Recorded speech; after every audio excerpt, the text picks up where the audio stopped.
तर आज आपण बघत आहोत कोकणातील एक अतिशय खास आणि पारंपरिक पदार्थ पातोळ्या। हळदीच्या पानाचा सुंदर सुगंध, मऊसूत तांदळाच्या पिठाची उकड आणि नारळ गुळाचे खमंग सारण यामुळे या पातोळ्यांची चव अगदी अप्रतिम लागते। कोकणात नागपंचमी, श्रावण किंवा सण समारंभा दिवशी आवर्जून केली जाणारी अशी ही एक दुर्मिळ कोकणी पारंपरिक रेसिपी आहे। तर या व्हिडिओमध्ये आपण पाहणार आहोत मऊसूत उकड कशी काढायची, नारळ गुळाचे सारण कसे बनवायचे, हळदीची पाने पातोळ्यांसाठी कशी तयार करायची, पातोळ्या व्यवस्थित भरून कशा बंद करायच्या, शिवाय पातोळ्या फुटू नयेत आणि चिकटू नयेत यासाठी खास टिप्स। एकदा नक्की करून पहा आणि कोकणचा हा पारंपरिक गोड स्वाद अनुभवून बघा। रेसिपी आवडली तर लाईक, शेअर आणि चॅनलला सबस्क्राइब करायला विसरू नका।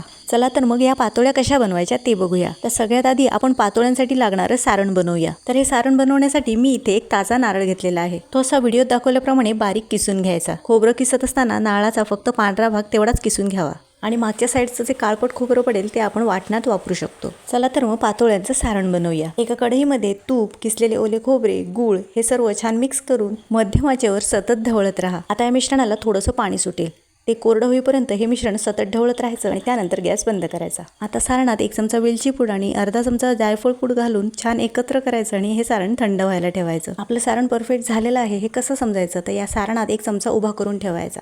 तो चमचा न पडता उभा राहिला म्हणजे आपलं सारण झालेलं आहे। तर आता या पातोळ्या करण्यासाठी लागणारी महत्त्वाची गोष्ट ती म्हणजे हळदीचं पान। या हळदीच्या पानांशिवाय पातोळ्यांना चव लागणारच नाही, कारण जो सुगंध येतो तो या हळदीच्या पानांचाच। आमच्याकडे उन्हाळ्याच्या दिवसात हळदीच्या मुंडल्या लावल्या जातात, त्यामुळे आम्हाला ही हळदीची ताजी पानं सहज मिळतात आणि तुम्हाला हवी असतील तर गावठी बाजारात ही हळदीची पानं सहज मिळतील। चला तर आता आपण ह्या पातोळ्यांसाठी लागणाऱ्या पिठाची उकड कशी काढायची ते बघूया। त्यासाठी एका भांड्यात पाणी गरम करा, त्यात घाला चवीपुरतं मीठ, तूप आणि दूध। या पाण्याला खळखळून उकळी येऊ द्या। उकळी आल्यानंतर यात तांदळाचं पीठ टाकायचं। आता गॅस बंद करा आणि हळूहळू करून यात तांदळाचं पीठ टाकत जा आणि एका हाताने ढवळत जा। हे सगळं आपल्याला मंद गॅसवर करायचं आहे। आता यावर झाकण ठेवून 5 मिनिटं हे पीठ असंच राहू दे। आता तोपर्यंत आपण स्टीमर गरम करत ठेवूया। पातोळ्या थापण्यापूर्वीच आपण हे भांडं गरम करून घ्यायचं, म्हणजेच पातोळ्या झाल्या की आपल्याला लगेचच त्या स्टीम करून घेता येतात। भांड्याला डाग पडू नये म्हणून मी यात 1 लिंबाची साल टाकलेली आहे। आता आपण पातोळ्यांचं पीठ मळून घेऊया। तर आपण जे पीठ झाकून ठेवलं होतं ते चमच्याच्या साहाय्याने एका परातीत काढून घ्या। हे पीठ थोडं गरम असतं, त्यामुळे आधी चमच्याने मोडून घ्या। त्यानंतर पाण्याचा हात लावून हे पीठ छानपैकी मऊसूत असं मळून घ्या। इथे तुम्ही बघू शकता की मी पीठ मळताना जराही तूप किंवा तेलाचा वापर केलेला नाही आहे। पाण्याच्या साहाय्याने पीठ मळलेलं आहे।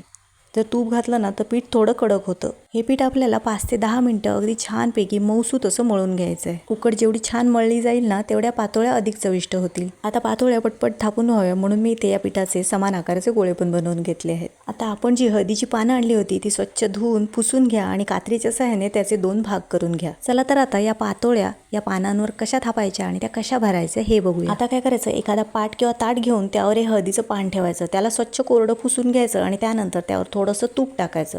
तूप लावल्यामुळे पातोळ्या पानाला चिकटत नाहीत। त्यानंतर पिठाचा एक गोळा घेऊन तो व्हिडिओत दाखवल्याप्रमाणे पानावर थापून घ्यायचा। गोळा थापताना अतिशय पातळ थापायचा, म्हणजेच पातोळ्या खाताना एकदम छान लागतात। आता ह्या पातोळ्या तुम्ही केळीच्या पानावर सुद्धा थापू शकता किंवा एखाद्या प्लेटवर थापली तरीही चालेल। पातोळी छान पसरून झाली की त्यावर गूळ खोबऱ्याचं सारण भरायचं। आता यामध्ये आपल्याला 1 ते 1.5 चमचा एवढे सारण पुरेसे आहे। हे सारण एकतर मधोमध घालायचं, नाहीतर पातोळीच्या एक साईडला घालायचं। तुम्हाला जसं जमेल तसं तुम्ही करू शकता। त्यानंतर व्हिडिओत दाखवल्याप्रमाणे पातोळी छान दुमडून घ्यायची आणि त्याच्या कडा बंद करायच्या, जेणेकरून आपण जेव्हा उकड काढतो तेव्हा त्या उघडू नयेत। तर आता आपली ही पातोळी मस्तपैकी सारण भरून उकड काढण्यासाठी तयार झालेली आहे। आता अशीच एक दुसरी पातोळी पण आपण भरून घेऊया। मी इथे पातोळ्या थापण्यासाठी हळदीच्या पानाच्या खालच्या भागाचा वापर केलेला आहे। पेठ्याकडच्या भागाला एक शीर असते, त्यामुळे पातोळी थापताना ती मधून फाटू शकते। तर आता काही टिप्स मी तुमच्यासोबत शेअर करते। तर या पातोळीच्या पिठासाठी लागणारे जे तांदूळ आहेत ते आपण एकतर रेशनचे, आंबेमोहर, बासमती असे कुठलेही तांदूळ आपण यासाठी घेऊ शकतो।